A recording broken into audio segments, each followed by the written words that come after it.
blah, blah, blah, blah, blah. Well, she calls that her gremlin. And she named hers George Burns. And anytime she goes to do something significant, she'll just hear that babble and she'll say, now, George, you have to go sit in the corner because I don't have time to talk to you today. Turning down that dial of the negative inner chatter. Okay, so those are the 6 points under health. And health was number 2 of the points we want to look at today. The first one was forgiveness, and for the healing, healthy culture, the winning culture. Number 2 was healing. Number 3 is redemptive. Create a culture that is redemptive, not punitive in nature. Failures are not only forgiven, but mistakes are redeemed. Okay, so true forgiveness always welcomes a growth-willing person back alongside, even if they've made mistakes, but they're willing to grow. It welcomes them back alongside so that they can learn, grow, get better, overcome the past failures, and this creates a redemptive culture. It does not view failures as the end, but as the end of the beginning, as Winston Churchill once said. This is not the end. It's not even the beginning of the end, but it may be the end of the beginning. That's how we look at failures. We look at it as the path to greatness. One of the illustrations that I love about this are the Wright brothers, who you probably know invented the flight, or at least discovered it. It was already there, just nobody had really put it to the test and figured out how to do it yet. So they discovered flight. But these guys went through if you read their story, and I encourage you to do so, they went through all kinds of setbacks. They had weeks of bad weather at times when they were trying to test their craft. They had technical issues. They would have to go back and start from scratch and figure out how to rebuild engines and rebuild other things. They had damage to the planes. The planes would crash and get damaged, and they had to rebuild those, and they were low on funds anyways. And they had all of these setbacks, but they kept getting better each time. They used those failures and those setbacks not to give up and to quit. They believed, hey, we are learning what not to do. We're going to find what that problem was. We're going to modify it. We're going to redeem it, and we're going to keep getting better. Well, they were so inspirational that years later, when the Apollo 11 crew flew to the moon, they carried a piece of their first successful aircraft with them that the Wright brothers had made, because it was so inspirational. So we never know if our perseverance and our redemption of failures today might inspire tomorrow's generations in ways we could never imagine. When those Wright brothers down there at Kitty Hawk first had that successful flight, they never had in mind, I wouldn't imagine, that there was going to be a rocket ship that flew to the moon that would carry a piece of that plane with them. But because they persevered and they redeemed their failures today, and that's the mindset and the culture they had, years later, we ended up on the moon, and that spaceship carried a piece of their plane with them. Number 4, a winning culture is loving and compassionate in nature. Now think of this. Say that you were with a business and your top salesperson in that business or organization was off. His numbers were just down 3 quarters in a row. Now, if you were the leader of that organization, what would you do? Some people, they would just go to him and go, hey, Bob, your numbers have been down 3 quarters in a row. You better get these numbers back up, or bad things are going to happen. Well, that's one way to deal with it, but that's not part of a winning culture. Because a winning culture is loving and compassionate. Somebody in a winning culture would go and say, Bob, hey, you've always been our top salesman. You're so valuable to this organization and what we do. And, I've noticed that your numbers have been down a bit, over the last 3 quarters. Is everything okay? Is there anything I can do to help? My ears are open. If you need to talk about anything or work through anything, but, let's see what we can do together. To help get this back on track and get them back up to where you've always been and what we know you're capable of. That's a winning culture. That's a loving and compassionate response. This is where the person themselves, not just the work that they do, is highly valued. We don't just love Bob because he produces for us and gets us good revenue. We actually love Bob. This is where your team becomes like family. Now, it's interesting that, 2 of the top desires that millennials say they want in a workplace is they want an environment that's like family, and they want to do something that's meaningful. That's part of a winning culture. Those are something that they're going to teach us before it's all over. They want to be part of an environment that's like family, part of a culture that embraces them like family, and they want to do something that's meaningful and significant that makes a positive difference for other people.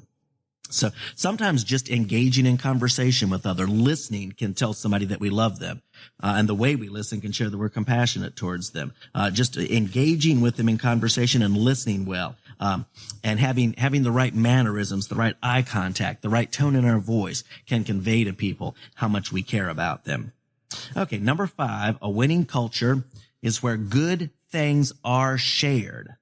And this creates new vigor. There's a few things that I listed that we can share that will add value to others and help create the winning culture. First of all, good stories about value that's been added by the work we do can be shared. That's always encouraging. In any organization, it exists to add value to somebody through the services or products it provides. Sharing those stories about value that's been added, that's encouraging. Those need to be shared to remind everybody of, hey, why are we here? Why do we get up and come do this every day? Why do we exist in the first place? The second, profits can be shared.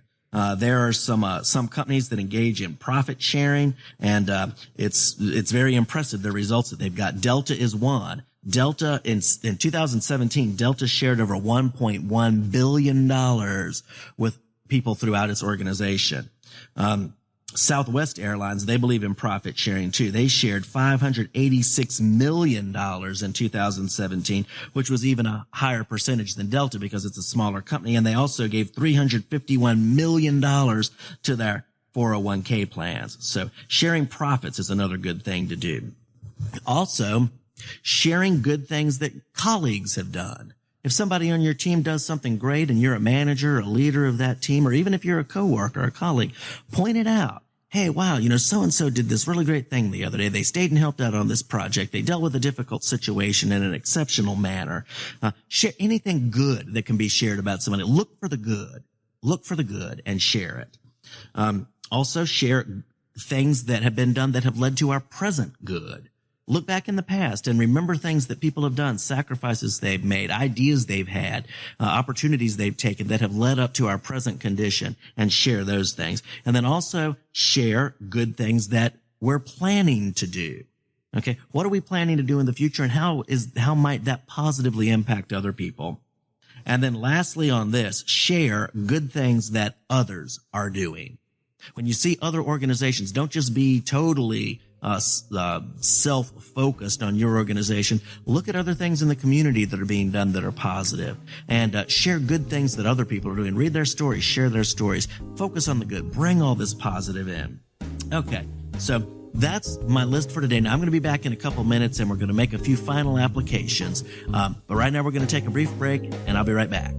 Jeff will be back shortly to wrap up today's message. This is Gabriela, still on the scene today with Talk Network Radio. If you're just tuning in, you're listening to Empowered Living with Jeff Byrd. If you've missed any part of today's message, you can hear it again online, as well as the entire archive of Empowered Living at www.talknetworkradio.com or search keyword #Empowered Living. We would like to acknowledge our music partners, Sound Ideas for Corporate to the Max and Kevin MacLeod for Airport Lounge. Any scriptures read during this broadcast are from the New American Standard Version of the Holy Bible. If you would like to learn more about Jeffrey Byrd Coaching, visit www.jeffbyrdcoaching.com. That is JEFFBYRD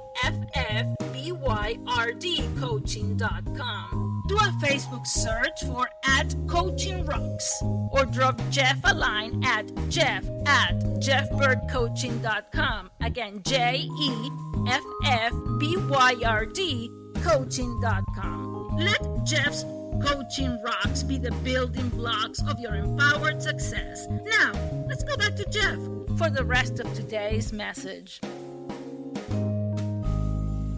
All righty, welcome back.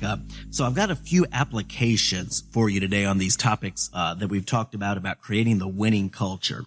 The first one is on forgiveness, where we started. When it comes to forgiveness, it's very helpful to recall our own failings and those who have forgiven us and what difference it's made in our lives. You may recall, it's recorded that Jesus once said that whoever has been forgiven much will love much. When we realize and recognize and own our own failings and shortcomings and what other people have putting up with us, it makes us all the more compassionate and loving towards other people. We want to remember to see their potential and their value beyond their immediate performance. The person that fails today might overcome that and might be the greatest success tomorrow, but we don't want to attach a person's value to their temporary performance. We want to remember the value and treat them just as valuable on their best days as on their worst days, and that's going to really help them succeed. And keep in mind, just like that story I told about with my backing the car into the garage door, when somebody else fails, they don't like it any better than you do. For some of us, failures can seem really, really devastating, and we really have to work hard to overcome that. And it's so helpful to have somebody come along and say, hey, I still see your value. I believe in you. We're going to get through this, and we're going to get better. Okay. Number 2 on health is increase your antioxidants. Okay. Now, this could be in every area of your life. On the physical level, maybe you just need to take a good supplement every day. On the other levels, we need to bring in those people who are our antioxidants, who help us identify and overcome that negative stinking thinking and help us bring in the right thinking. And we can ask ourselves, who adds health to us in our thinking, in our acting, in our lives, in our living? Who are those people? Let's be sure and remember to thank them. And also, maybe it's time to have a talk with one of them. Maybe it's time to grab a coffee. Maybe a person who's always been helpful and positive in an area that you're struggling with right now. Maybe it's time to just reach out to them and say, hey, can we catch up for coffee? It always does me so much good to be around you. And, let's sit down and chat for a while. Okay. Number 3, it's redemptive. So remember to distinguish between a person's performance and their intention and their potential. Don't throw the baby out with the bathwater. Remember, every baby is messy, but every great thing has come from someone putting up with the baby.